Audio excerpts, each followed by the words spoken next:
Yes guys, morning. Guys, tignan natin tong head streamer na ito. Power Garden head streamer 450 watts. 360 mm bar. No? So, ito general condition lang to, no? For general checkup.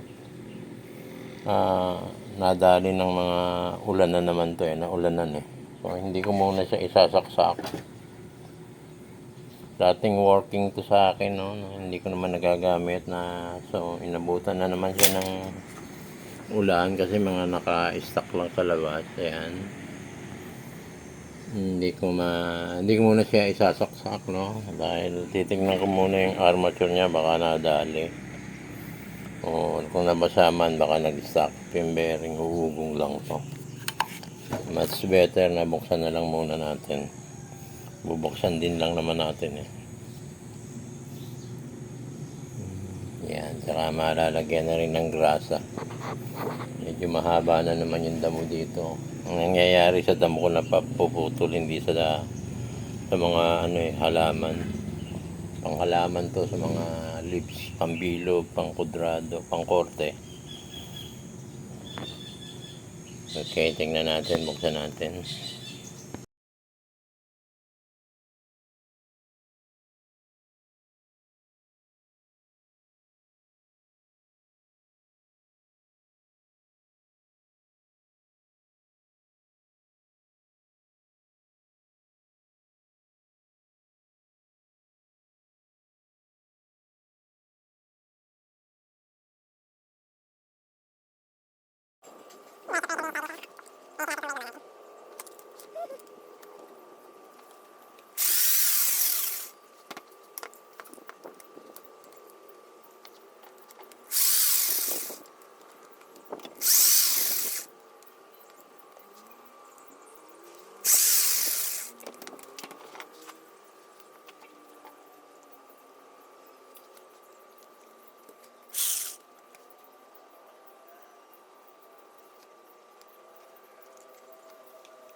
So guys, ito ang gagawin natin sa power brush na.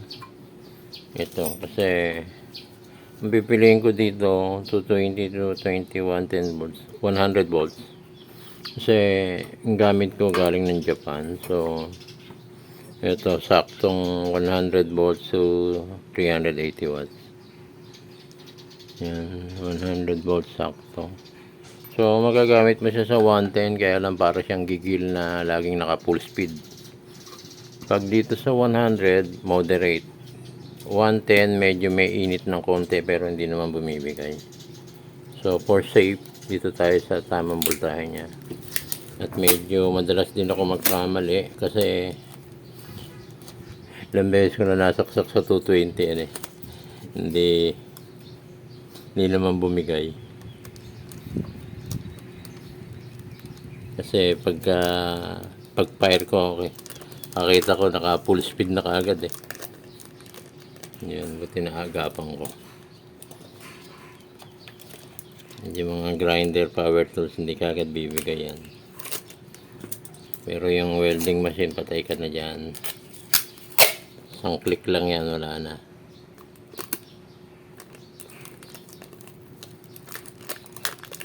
Yan, kasi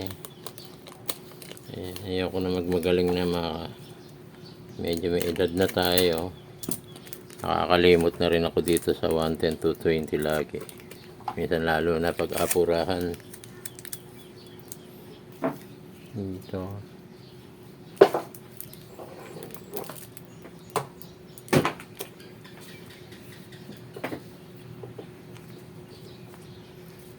Maganda speed na ito kaysa yung drill ko.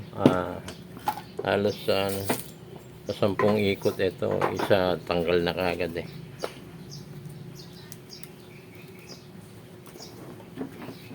Ano natin? Testing.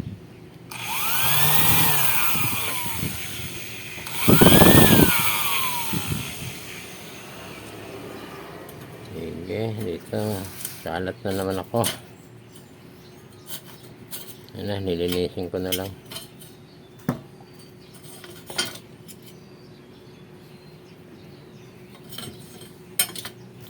Yan na.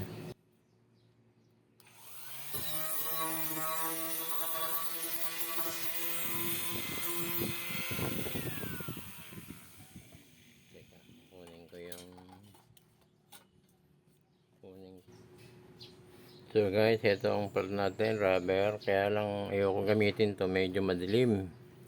Dating ito yung pinakasapin ko. Nawawala yung contrast.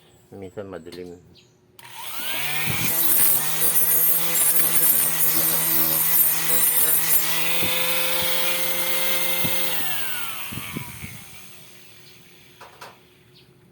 Guys, suot tayo ng protector nito, no?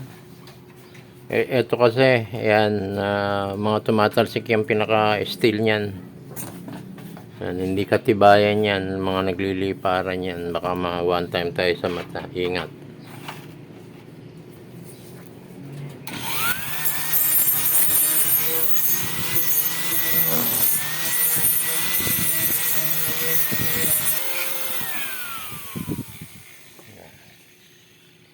Naglalakad. Patungan natin ang mabigat.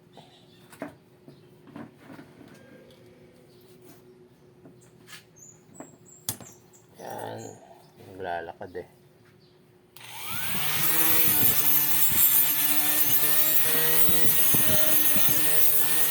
So ito guys, gusto kong gamitin kasi isang pasada lang tanggal. Pag ito ang ginamit ko, nilagyan ko ng power brush. Ang daming kuskus bago matanggal. Ito isang pasada lang. Okay na ito. Medyo ano lang, mild.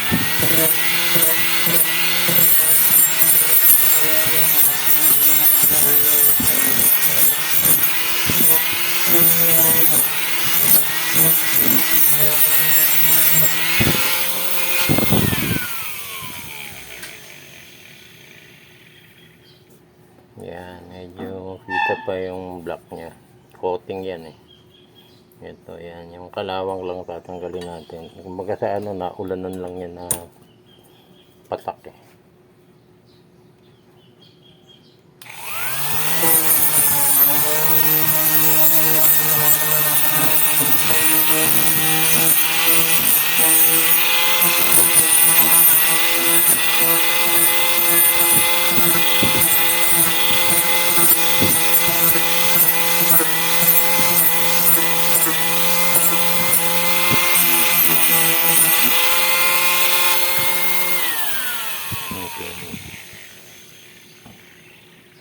Ayos lang, ganyan lang siya. Yung iba, habulin na lang natin sa konting liha. Yan siya, medyo black pa siya. Yan. Yan, katulad yan. Wala na yung pagka-black niya. Yan, kakalawangin na yan. Pero may ano yan. Merong grasa.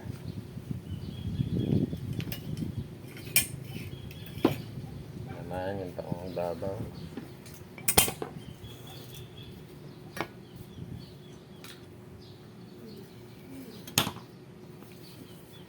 Dali lang.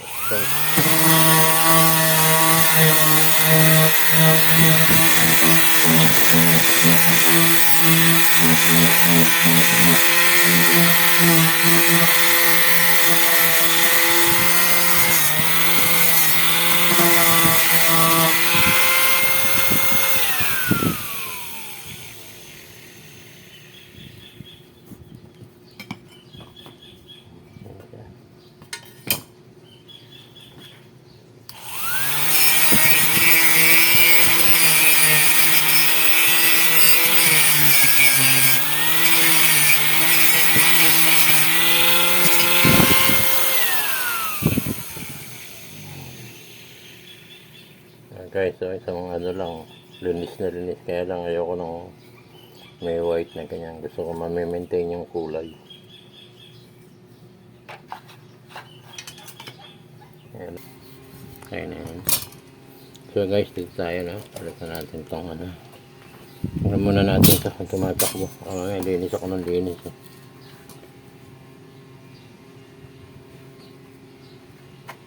Maganda siya. Wala.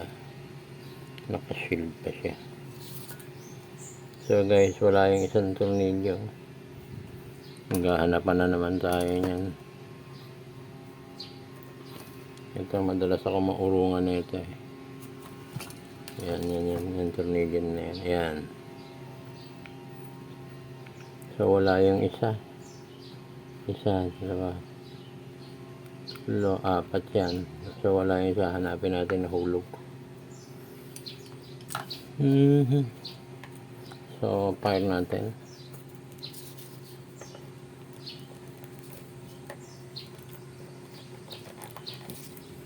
So tingnan natin guys. Press muna natin to para sa lock. Yan, tingnan natin. Yun. Suabe pa. Yun lang. Talsik yung ano sa akin. Ganda pa yung ano. Hindi nga siya.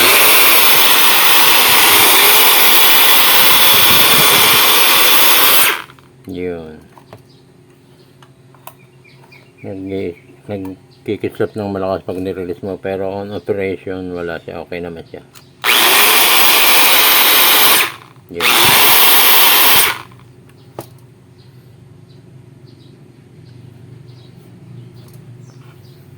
So, okay pa to guys. Pagka-assemble na ito, assemblein muna natin. Ito lang naman yun. Hindi siya natapat.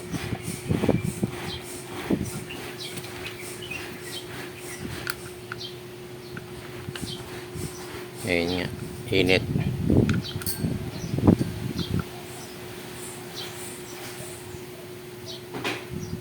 Hindi kumawit yung isa nito.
Wala rin.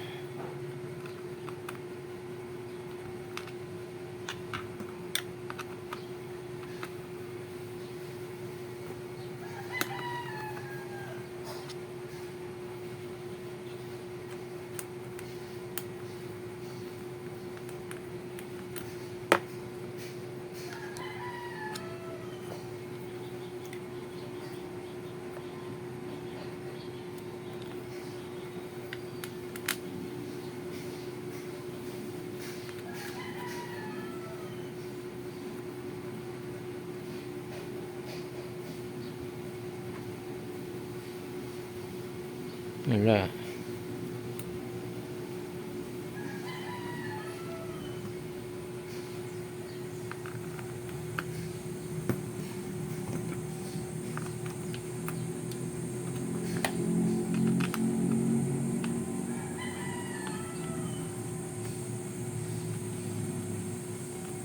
So guys, tingnan natin kung ma-under itong dalawa. No?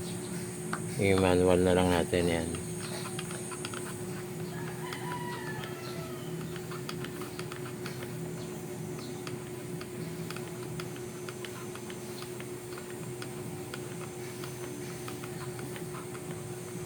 Okay. Okay. Last one.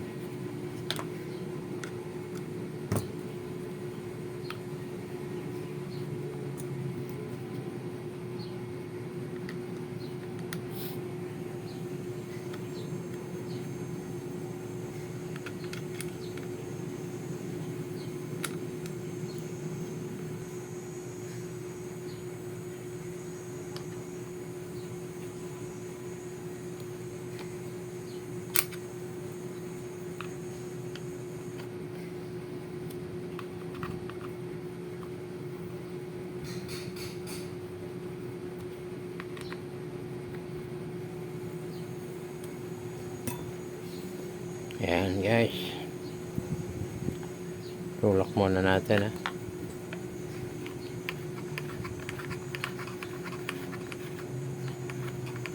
Okay. So, saksak. Ang ating pandalawang tatakbo.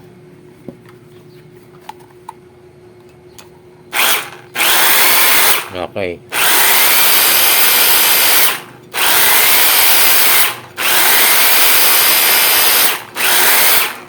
Testing.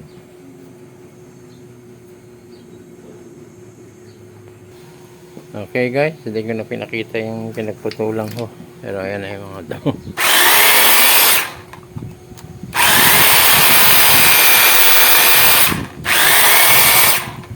After na paggamit na ito, no, lagyan na lang ng WD-40.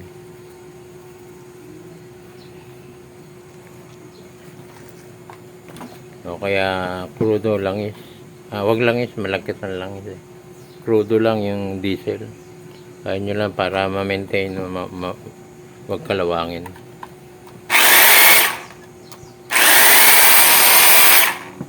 Okay pa siya. Medyo mainit eh. Kadadaling ko pa yung camera. So guys, thank you for watching and please subscribe. Try ko muna.